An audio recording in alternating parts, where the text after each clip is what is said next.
হয়, আজি এটাৰ পবিত্ৰ দিন আমাৰ কাৰণে। প্ৰথম হ'ল আজি নাৰী দিৱস, গতিকে প্ৰতিগৰাকী নাৰীক লৈ আমি আন্তৰিক শুভেচ্ছা আৰু কৃতজ্ঞতা জ্ঞাপন কৰিছোঁ। দ্বিতীয়তে ষষ্ঠদশ বাৰ্ষিক কেন্দ্ৰীয় তৰাচিঙা বিহুৰ আজি পবিত্ৰ লাই পোতাৰ অনুষ্ঠান, আৰু এই অনুষ্ঠানটোৰ শুভাৰম্ভ কৰে অসম চৰকাৰৰ মাননীয় কেবিনেট মন্ত্ৰী মামৰ সমষ্টি সন্মানীয় বিধায়ক বৰ্তমান ৰাজ্যসভাৰ মনোনীত সাংসদ যোগেন মহন ডাঙৰীয়াই। আৰু তেখেতে আৰম্ভ কৰাৰ পিছতেই আমাৰ এই পবিত্ৰ কাৰ্যসূচীটো আগবাঢ়ি যাব। গতিকে অহাৰ 21 মাৰ্চ তাৰিখে মৰাণ উচ্চতৰ মাধ্যমিক বিদ্যালয়ৰ উখাপুৰ জুবিন গাৰ্গ সোঁৱৰণী সমন্বয় ক্ষেত্ৰত আমি আৰম্ভ কৰিম আৰু 21 এপ্ৰিলত সামৰণি পৰিব। গতিকে সকলো ৰাইজৰ সহায় সহযোগিতাৰ দিহা পৰামৰ্শ আমি কামনা কৰিছোঁ।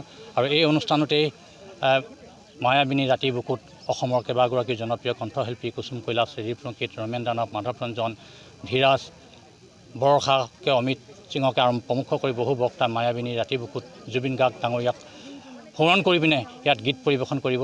গতিকে আপোনালোকৰ সংবাদ মাধ্যমৰ যোগেদি যিসকল সংবাদকৰ্মী ইয়াত জড়িত আছে সকলোলৈ আমি ধন্যবাদ জ্ঞাপন কৰিছোঁ। আপোনালোকৰ বহুল প্ৰচাৰ মাজেৰেই এই বিহুখন আজি ষষ্ঠদশ বাৰ্ষিক হৈ দিলেহি। গতিকে প্ৰতিগৰাকী সংবাদকৰ্মীলৈ মই আন্তৰিক ধন্যবাদ জ্ঞাপন কৰিছোঁ। উদযাপন সমিতিৰ প্ৰতিগৰাকী কৰ্মকৰ্তালৈ ধন্যবাদ জ্ঞাপন কৰিছোঁ।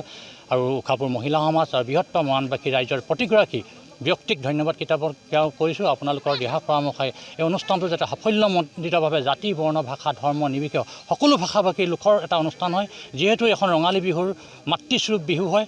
1253 খ্ৰীষ্টাব্দতে স্বৰ্গদেউ চুকাফাই উদ্ভাৱন কৰি পিনে বসবাস কৰা প্ৰতিজন লোকক লৈ পিনে এই বিহুখন কৰিছিলে। সেই আদৰ্শৰে আমি একেই তৰাচিঙা বিহুখন যাতে জীয়াই ৰাখিব পাৰোঁ, এইটোৱে আমি কামনা কৰিছোঁ।